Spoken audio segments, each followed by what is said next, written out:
Good day, Yums 11. Welcome to our discussion in Discipline and Ideas in Social Sciences, which is all about major social sciences theories and its important in examining sociocultural, economics, and political conditions.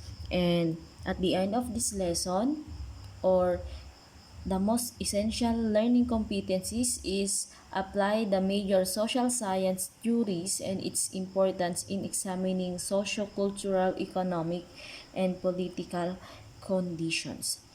And now we will begin our discussion. So, what is structural functionalism? Functionalism is defined as a school of thought in which all the institutions, relationships, rules, and norms that compose and establish a society serves a purpose.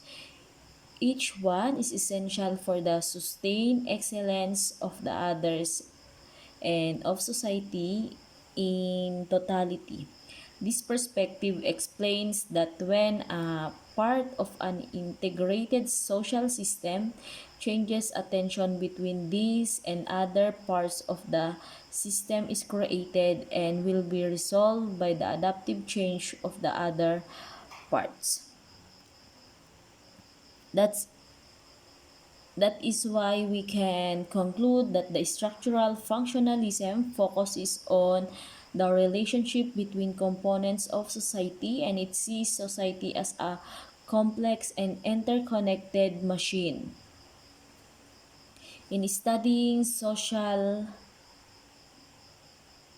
in studying structural functionalism, we have this concept of social structure and social function. What is the difference between uh, what is the difference between social structure and social function? When we say social function, when we say social function, there is a stable pattern of interaction, and a social function is any act of, or process that contributes to the maintenance of a social system.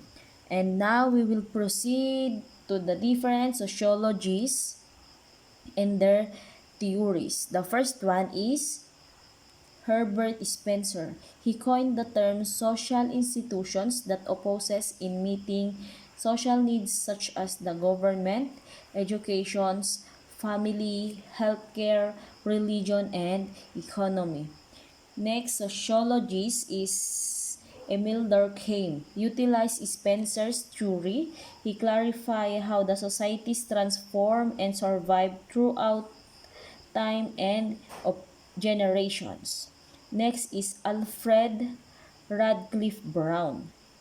Alfred Radcliffe Brown stated that the purpose of some repetitive activities as played in social life provides an impact on social stability and continuity as a whole. Next one is Talcon Parsons. Parsons, he outlined the historical theoretical theory of Weber. Durkheim and Wilfred Barreto developed his action philosophy. So, what is action philosophy? When we say action philosophy, this concentrated in the synthesis of social, economic, psychological, and cultural aspects of human actions in the hope of developing a coherent theory of social action for the social sciences. Next sociologist is Herbert Blumer. Herbert Blumer, he was the author of the popular psychological theory of symbolic interactionism. Blumer developed symbolic interactionism by gardening and expanding the four elements learned psychology, particularly his interpretation of human behavior as being care towards meaningful symbols. They believe that human beings behave primarily in reaction to the significant events that had happened to them, and this interpretation in effect originate from encounters with other. Then next sociologist is Harold Garfinkel. Harold Garfinkel, he uses ethnomethodology as a distinct approach to sociological study, one that painstakingly analyzes and explains the different mechanisms by which members of the social community preserve the orderliness and resilience of the daily lives. Next one is Irving Goffman. He is considered as the par excellence scholar of everyday life, and his conceptual outlook on self, society, and interaction continues to remain one of the most widely used and influential in sociology. Erwin Goffman is also renowned for having rating a distinct idea of social contact and personality. Next one is Rip Mills. Rip Mills must be possible the most vocal and influential critic of the functionalist approach to sociology. The flourished the needs in the 20th century. Mills is the best known for coining the word sociological imagination.